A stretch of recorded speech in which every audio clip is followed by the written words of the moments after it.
আত্মনিৰ্ভৰ অসম অভিযানৰ দ্বিতীয় পৰ্যায়ৰ আবেদনৰ প্ৰক্ৰিয়া কেতিয়া আৰম্ভ হ'ব?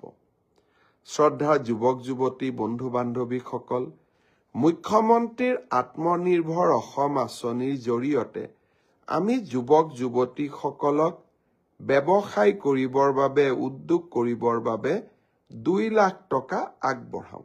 আৰু যিসকলে MBBS ইঞ্জিনিয়াৰিং পাছ কৰিছে তেওঁলোকক আমি 5 লাখ টকা আগবঢ়াওঁ।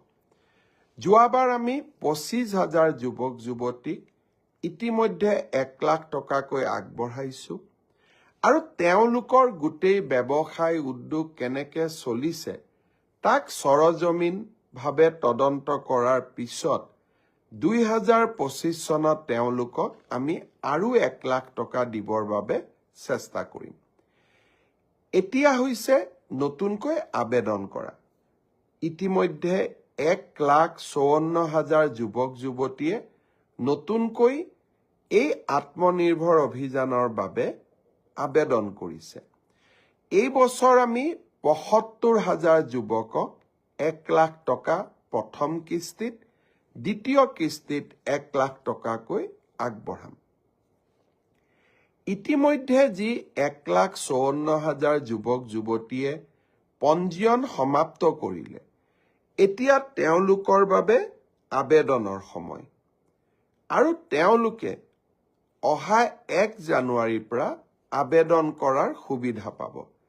1 জানুৱাৰী তাৰিখে আমি এই আবেদনৰ পৰ্টেলটো মুকলি কৰি দিম। মিউচুৱেল ট্ৰেন্সফাৰৰ পৰ্টেলো মুকলি হ'ব আৰু সমান্তৰালভাৱে মুখ্যমন্ত্ৰীৰ আত্মনিৰ্ভৰ অভিযানৰ আবেদনৰ পৰ্টেলো আমি 1 জানুৱাৰী তাৰিখে মুকলি কৰি দিম। মুখ্যমন্ত্ৰীৰ আত্মনিৰ্ভৰ অসম অভিযানৰ দ্বিতীয় পৰ্যায়ৰ আবেদনৰ প্ৰক্ৰিয়া কেতিয়া আৰম্ভ হ'ব?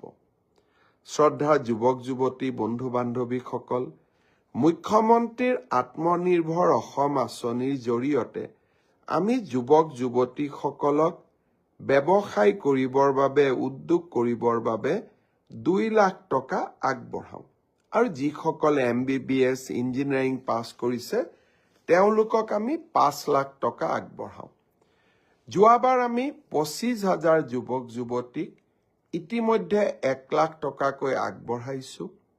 আৰু তেওঁলোকৰ গোটেই ব্যৱসায় উদ্যোগ কেনেকৈ চলিছে তাক সৰজমিনভাৱে তদন্ত কৰাৰ পিছত 2025 চনত তেওঁলোকক আমি আৰু 1 লাখ টকা দিবৰ বাবে চেষ্টা কৰিম।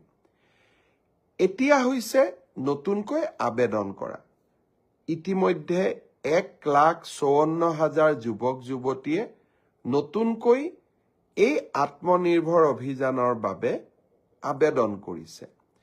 এই বছৰ আমি 75,000 যুৱকক 1 লাখ টকা প্ৰথম কিস্তিত, দ্বিতীয় কিস্তিত 1 লাখ টকাকৈ আগবঢ়াম। ইতিমধ্যে যি 1,54,000 যুৱক যুৱতীয়ে পঞ্জীয়ন সমাপ্ত কৰিলে, এতিয়া তেওঁলোকৰ বাবে আবেদনৰ সময়। আৰু তেওঁলোকে অহা 1 জানুৱাৰীৰ পৰা আবেদন কৰাৰ সুবিধা পাব। 1 জানুৱাৰী তাৰিখে আমি এই আবেদনৰ পৰ্টেলটো মুকলি কৰি দিম। মিউচুৱেল ট্ৰেন্সফাৰৰ পৰ্টেলো মুকলি হ'ব আৰু সমান্তৰালভাৱে মুখ্যমন্ত্ৰীৰ আত্মনিৰ্ভৰ অভিযানৰ আবেদনৰ পৰ্টেলো আমি